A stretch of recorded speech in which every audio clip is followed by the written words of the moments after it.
très heureux d'être ici ce matin pour l'inauguration de cet exemple.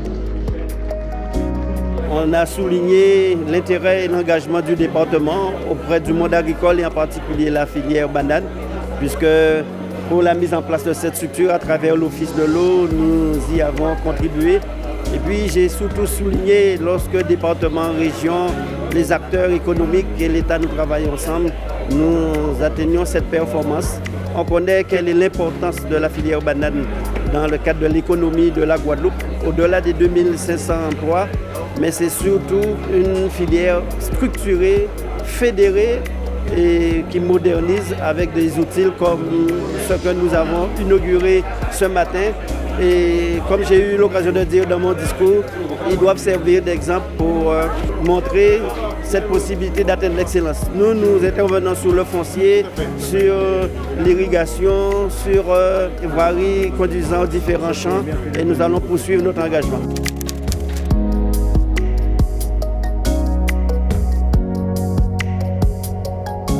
L'État s'est engagé à pouvoir, déjà dans une feuille de route, de pouvoir accompagner le SMGEAG de manière financière.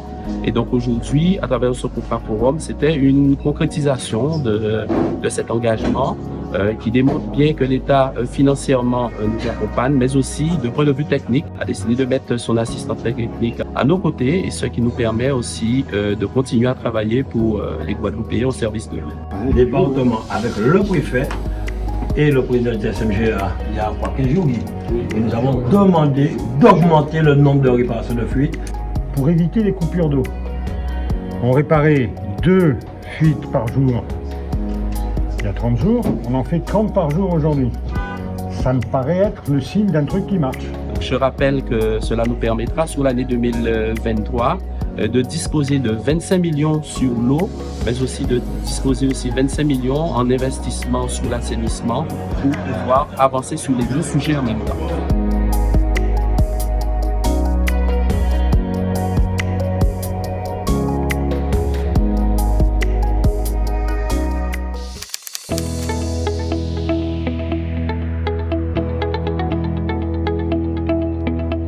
Je suis très heureux d'être ici ce soir pour rendre hommage à Elias Pépé. Beaucoup d'émotions, de me voir reconnu à ce point me touche beaucoup et montre finalement que ce n'est pas inutile d'écrire et de faire son chemin. L'héritage, c'est mon œuvre. Il n'est pas d'autre héritage, c'est mon œuvre entière. C'est un amoureux de la Guadeloupe et c'est un exemple à bien des égards. Donc aujourd'hui, je pense qu'il faut qu'on grave dans la pierre vraiment son nom, son œuvre, son combat et ses amours pour le pays. C'est la fierté du centre, c'est la fierté de la République. J'étais heureux de pouvoir y participer. En fait, lorsqu'on rend hommage à NSPP, on rend hommage à toute la Guadeloupe dans toute sa richesse. Et c'est ce qu'on représente RDSPP. J'ai insisté sur le fait que RDSPP, au-delà de son œuvre littéraire, le poète, l'écrivain, le romancier que nous connaissons, c'était aussi le directeur des affaires culturelles du département. Et il a su donner cette dimension au département et faire en sorte que la chose culturelle soit au cœur des politiques publiques. Et je suis vraiment très content de cette belle initiative. Et nous-mêmes, nous avons déjà envisagé dans les écoles de pouvoir rendre hommage à tous nos écrivains, à tous nos grands hommes, de par la dénomination donc, des collèges, mais aussi tout un ensemble d'actions que nous allons faire dans les semaines et les mois à venir.